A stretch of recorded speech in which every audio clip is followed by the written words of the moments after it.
sono gli usi del futuro anteriore, il tempo verbale di cui parleremo oggi. Cominciamo subito dal primo esempio. Farò merenda dopo che avrò finito i compiti per domani, altrimenti chi la sente la prof? A cosa serve il futuro anteriore? Per esprimere un'azione futura che avviene prima di un'altra azione espressa con il futuro semplice. Detta così forse sembra complicato, ma ti assicuro che non lo è. Ecco perché proviamo a inserire la frase che abbiamo appena visto sulla linea del tempo. Come vedi, in questo esempio ci sono due azioni, tutte e due al futuro. Farò merenda è l'azione che avviene più in futuro, se così si può dire, ed è espressa tramite il futuro semplice, e invece avrò finito i compiti è espressa con il futuro anteriore, proprio il futuro che viene prima rispetto all'altra azione.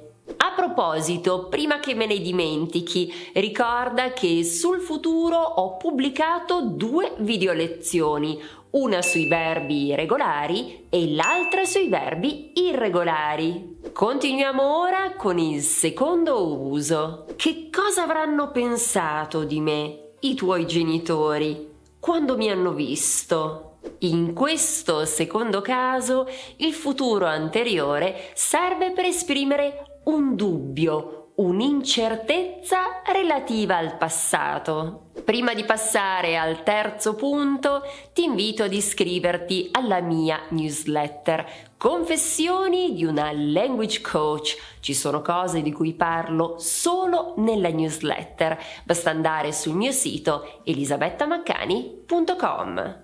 Ma vediamo ora un altro esempio. Sarà stata stanca ieri sera dopo 4 ore di riunione. In questo caso il futuro anteriore serve per fare una supposizione rispetto al passato. Che cosa intendo? Beh, per esempio, guardiamo questa ragazza. Secondo te, che cosa sarà successo? Forse avrà avuto un aumento, quindi magari adesso guadagna di più. O magari avrà superato un esame all'università. O chissà, forse avrà ricevuto una bella notizia. Tu che idea ti sei fatto? O che idea ti sei fatta? Ti chiedo di scriverlo qui sotto nei commenti. Fino ad ora abbiamo parlato dell'uso di questo tempo verbale, ma come si forma? Probabilmente lo avrai già intuito. Allora, serve unire il futuro semplice del verbo essere o avere, questo è l'ausiliare, più il participio passato. Vediamo se ti ricordi com'è la coniugazione del verbo avere al futuro. Io avrò, tu avrai, lui, lei avrà, noi avremo, voi avrete e loro avranno. Occhio, doppia N. E il verbo essere?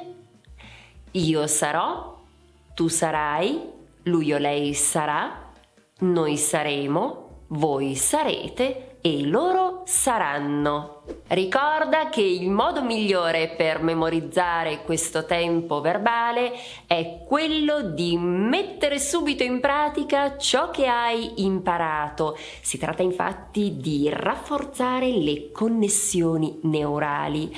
Ecco perché ti chiedo di completare queste 3 frasi che devono cominciare in questo modo. Dopo che e verbo finire, devi quindi utilizzare il verbo finire, appena, verbo imparare e quando, verbo conoscere. Sono curiosa di leggere le tue frasi qui sotto nei commenti. E se sei arrivato o arrivata fino a qui, ti chiedo di scrivere palma qui sotto. Oggi hai imparato come si utilizza il futuro anteriore in italiano, ma c'è un altro modo per esprimere il futuro, con il condizionale. Si tratta del cosiddetto futuro nel passato. Ecco perché il prossimo passo è quello di guardare questa video lezione. Trasforma il tuo sogno italiano in realtà. Grazie dell'attenzione, ci vediamo qui sempre su Italiano con Eli.